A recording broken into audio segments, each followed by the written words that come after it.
28শে ফেব্রুয়ারি 2026 সালে পৃথিবীতে এমন একটা ঘটনা ঘটে গেছে যেটা নিয়ে হয়তো আপনি খবরে দেখেছেন, স্ক্রোল করে চলে গেছেন, ভেবেছেন আরে ওটা তো মধ্যপ্রাচ্যের ব্যাপার, আমার কি। Iran's deadly revenge has begun. In hours of massive US-Israel strikes on Tehran, ballistic missiles lit up the skies across the Middle East, targeting 4 major American military bases. কিন্তু আপনি কি জানেন এই যুদ্ধের আগুন হাজার হাজার কিলোমিটার দূর থেকেও আপনার রান্নাঘর পর্যন্ত পৌঁছে যাচ্ছে? আপনার পেট্রোলের দাম, রান্নার তেলের দাম, আপনার ইএমআই, আপনার চাকরি, এমনকি আপনার পরিবারে যদি কেউ সমুদ্র নিকটবর্তী এলাকাতে থাকেন তার ভবিষ্যৎও। The United States and Israel launched coordinated strikes on Iran. A short time ago, the United States military began major combat operations in Iran. The U.S. launching fighter jets, missiles, and drones after a massive U.S. military buildup across the region. আমি আজ আপনাকে সেই গল্পটাই বলবো যেটা media বলছে না, যেটা শুধু হেডলাইনেই আটকে আছে, কিন্তু আসল সত্যিটা অনেক গভীরে। তো চলুন শুরু করা যাক সেই গল্পটাই।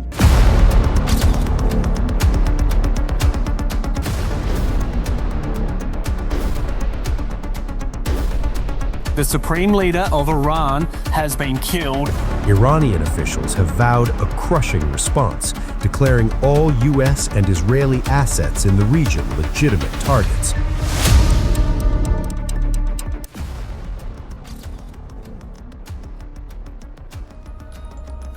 ফেব্রুয়ারি 2026 আমেরিকা আর ইসরায়েল একসাথে ইরানে বিমান হামলা চালালো। আমেরিকা এর নাম দিল অপারেশন এপিক ফিউরি, আর ইসরায়েল নাম দিল অপারেশন রোয়ারিং লায়ন।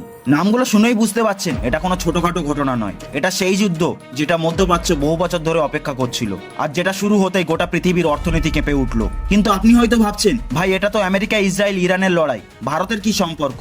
আপনি কি জানেন ভারত প্রতিদিন কতটা তেল ব্যবহার করে এবং সেই তেলের কতটা আসে ঠিক সেই এলাকা থেকে যেখানে বোমা পড়ছে? এই উত্তরটা জানলে আপনি চমকে উঠবেন। আপনি কি জানেন ভারত তার মোট তেলের চাহিদার কতটা নিজে উৎপাদন করতে পারে? মাত্র 10 থেকে 15%। বাকি 85 থেকে 90% তেল ভারতকে বাইরে থেকে কিনতে হয়, এবং ফাইন্যান্সিয়াল ইয়ার 2025-এ এই তেল কিনতে ভারতকে খরচ করতে হয়েছে 11.6 লাখ কোটি টাকারও বেশি। এটা একটু হিসাব করুন, 11.6 লাখ কোটি শুধু তেলের জন্য। এবার আসে সবচেয়ে ভয়ঙ্কর জায়গায়। পৃথিবীতে একটা জায়গা আছে যার নাম স্ট্রেট অফ হরমুজ। এটা একটা সরু সামুদ্রিক পথ যেটা মধ্যপ্রাচ্যের একদম বুকের মাঝখান দিয়ে গেছে। প্রতিদিন এই পথ দিয়ে পৃথিবীর মোট তেলের 20 থেকে 25% যাতায়াত করে, মানে প্রতিদিন 2 কোটিরও বেশি ব্যারেলের তেল। আর ভারতের মোট তেল আমদানি 40 থেকে 50% আসে এই পথ দিয়ে, ইরাক, সৌদি আরব, ইউএই, কুয়েত থেকে। এবার ভাবুন যদি এই পথটা বন্ধ হয়ে যায় অথবা যদি এখান থেকে জাহাজ চলাচল বিপজ্জনক হয়ে ওঠে তাহলে তেলের দাম কতটা বেড়ে যেতে পারে কল্পনা করুন। Iran's Revolutionary Guards Corps says the Strait of Hormuz is now closed. Now, this is an important waterway with about 20% of the world's oil consumption passing through this narrow curve. It's used by most of the major oil and gas producers in the Middle East. Well, the Strait of Hormuz is rather narrow but holds a lot of traffic. If we look at just this narrow point, it's about 33 kilometers, but an estimated 20 million barrels of oil have flowed through it every single day last year. Now, much of it is headed to Asia through the Arabian Sea, but some of it is also headed to Europe right through the Arabian Sea and up through the Suez Canal. Its closure would mean 19 billion barrels of oil will be wiped off the global market. তেলের দাম এখন ব্রেন্ট crude হিসাবে $73 প্রতি barrel, কিন্তু বিশেষজ্ঞরা বলছেন যদি এই যুদ্ধ বাড়ে তাহলে এই তেলের দাম $100 ছাড়িয়ে যেতে পারে। আর প্রতি $1 দাম বাড়লে ভারতের বার্ষিক আমদানির খরচ বাড়বে 2000 কোটি টাকা। মানে যদি তেলের দাম মাত্র $10 বাড়ে তাহলে ভারতকে বাড়তে দিতে হবে 10,000 থেকে 15,000 কোটি টাকা শুধু তেলের জন্য। আর এই টাকাটা কোথা থেকে আসবে? সরকারের পকেট থেকে না, আপনার পকেট থেকে। পেট্রোলের দাম বাড়বে, ডিজেলের দাম বাড়বে, তখন ট্রাকের ভাড়া বাড়বে, তখন সবজির দাম বাড়বে, চালের দাম বাড়বে, সবকিছুই বাড়বে। এটা হলো যুদ্ধের সেই দিকটা যেটা টিভিতে দেখানো হয় না।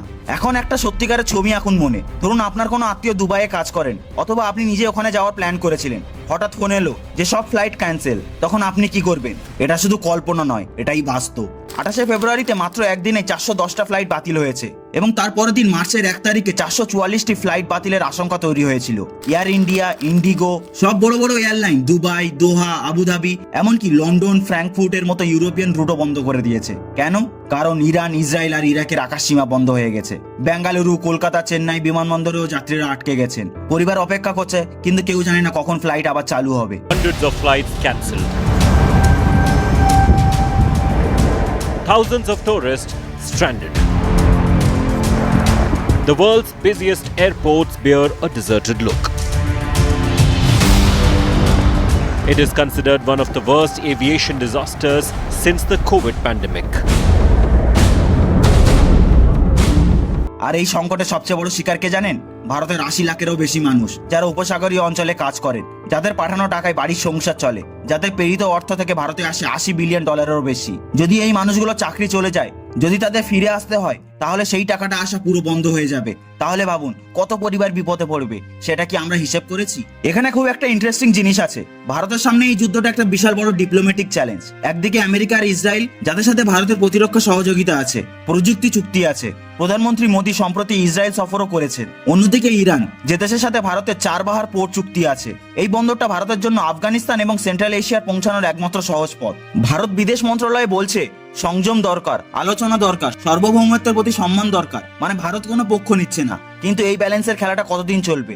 আর দেশের ভিতরে জম্মু কাশ্মীরে প্রোটেস্ট হয়েছে, শ্রীনগর, সোনাওয়ারি, বান্দিপোরা এবং শিয়া সম্প্রদায় ইরানের সুপ্রিম লিডার খামেনির মৃত্যুতে শোক মিছিল করছে, দোকানপাট বন্ধ হয়ে গেছে। সিএম ওমর আবদুল্লাহকে শান্তির আবেদন করতে হয়েছে।